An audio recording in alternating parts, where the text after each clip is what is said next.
د وجه د دهشتګردي د افغانستان نه کیږي، نو د افغانستان سره په بونډر باندې نور ممالک هم دي، رکیے گا دهشتګردي نه کیږي. پیچھے کرو، تھوڑا پیچھے کرو. یہ کہہ رہے ہیں یہاں پہ، کہہ رہے ہیں 20 UN کہہ رہی ہے کہ 20 انٹرنیشنل ریجنل ٹیررسٹ آرگنائزیشن آپ پنپ رہی ہیں. وہ تاجکستان کہہ رہا ہے کہ ہمارے ادھر دہشت گردی کر رہے ہیں. آپ ازبکستان سے پوچھیں وہ بھی یہی کہہ رہا ہے، آپ ایران سے پوچھیں وہ بھی یہی کہہ رہا ہے، آپ پاکستان سے پوچھیں وہ بھی یہی کہہ رہا ہے. وہ چائنا کہتا ہے کہ یہ ETIM کا ذکر نہیں کر رہا، چائنا کے نمائندہ بیٹھے ہوئے یونائٹڈ نیشن سیکورٹی کونسل میں کہ وہاں پہ ہے افغانستان میں، کہہ رہا ہے یا نہیں کہہ رہا؟ اور یہ اپنا بیانیہ بنا رہے ہیں جھوٹا کہ جی یہ پاکستان سے سارے، باقی تو سب بڑے خوش ہیں. کون خوش ہے ان سے؟ کون کہہ رہا ہے بڑا اچھا کام ہو رہا ہے وہاں پہ؟ جھوٹ. اس پہ بعد میں آئیں گے کہ کیوں اس طرح کھلم کھلا صاف جھوٹ بولا جا رہا ہے لوگوں کو کنفیوز کرنے کے لیے.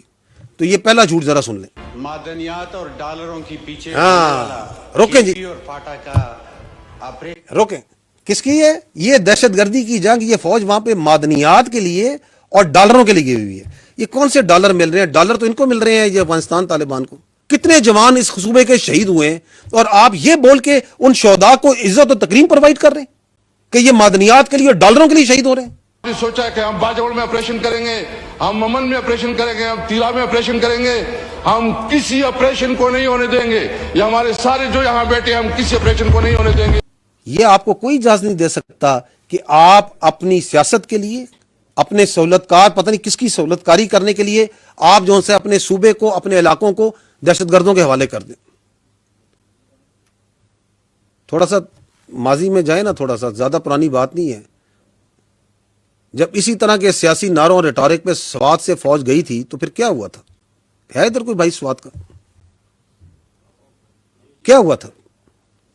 کس طرح سینکڑوں نہیں ہزاروں کی قربانی دی تھی سواتیوں نے، ان علاقوں کے بچوں نے، مٹا کے لوگوں نے دی یا نہیں دی؟ فوجیوں نے دی، خیبر پختونخوا کے لوگوں نے دی. تو آپ یہ کہ اس کو دوبارہ سے وہاں پہ ان کی اجارہ قائم کرنا چاہتے ہیں؟ ایک دفعہ پھر جو ملٹری آپریشن کی تیاری کی جا رہی ہے، تو ہم یہ مطالبہ کرتے ہیں کہ ہم یہاں پر کوئی ملٹری آپریشن نہیں مانتے. ہم یہ چاہتے ہیں کہ اس سرزمین پہ ملٹری آپریشن نہ ہو. ملٹری آپریشن تو 20 سال سے ہو رہا ہے، بڑے آپریشن ہو گئے ہیں، 22,000 چھوٹے آپریشن انہوں نے کر دیے ہیں. ہم یہ بھی دیکھ چکے ہیں کہ ہماری مسجدوں میں یہ سیکیورٹی فورسز جو ہیں وہ کتے باندھتے تھے. جب ہم جاتے تھے ہم کہتے تھے کہ یہ مسجد توہین ہے، تو وہ کہتے تھے کہ یہ کتے. اور رکیے گا، یہ جو ایک مذاقہ خیز قسم کی بات چیت کرتے ہیں، یہ صاحب کیوں کرتے ہیں؟ کیونکہ جب کوئی لاجک نہ ہو، جب کوئی آرگومنٹ نہ ہو، تو پھر ایسی ہی قسم کی بات چیت کرنی ہے جس کا نہ کوئی سر ہے، نہ پیر ہے، نہ آگے ہے، نہ پیچھے. That by itself shows, talking of in this way, that shows that you have no argument. You have got nothing جس کے اوپر بیٹھ کے آپ کوئی لاجیکل بات کر سکتے. کہ آپ کے صوبے میں 3800 ٹیررسٹ انسیڈنٹ ہو چکے ہیں. And this is what you are talking about. جی آگے چلیے. اب جو ہے یہ ایک ہی بات ہے.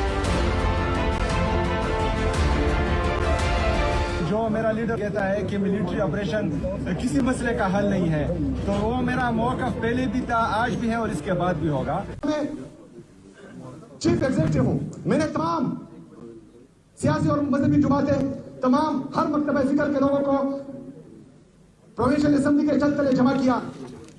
ہم نے ایک مطالبہ کیا، 15 مطالبے تھے، جس میں ایک یہ تھا کہ ملٹری آپریشن کسی چیز کا حل نہیں ہے. تمام سیاسی اور مذہبی جماعتیں خیبر پختونخوا کے ہر مکتبہ فکر کے لوگ یہ بار بار کہہ رہے ہیں کہ ملٹری آپریشن کسی مسئلے کا حل نہیں ہے، لیکن ملٹری آپریشن کی تیاری ہو رہی ہے. تو یہ نظام کا چلنا نہیں ہے، یہ بدماشی ہے. یہ نظام کا چلنا اس کو نہیں کہتے، اس کو بدماشی کہتے ہیں. تو یہ بھی ان کا بیانیہ بھی کھل کے سامنے آ گیا اس سال میں. بالکل سامنے آ گئے کہ ابھی جو سا نا نہ کوئی منطق ہے نہ کوئی لاجک ہے، ایک پولیٹیکل ریٹورک ہے جس میں دوسرے یا تیسرے سوال کے بعد ان کے پاس کا جواب نہیں ہے کہ اچھا جی ملٹری آپریشن نہیں کرنا تو پھر کرنا کیا ہے؟ پھر کیا دہشت گردوں کے پیروں میں بیٹھ جانا ہے؟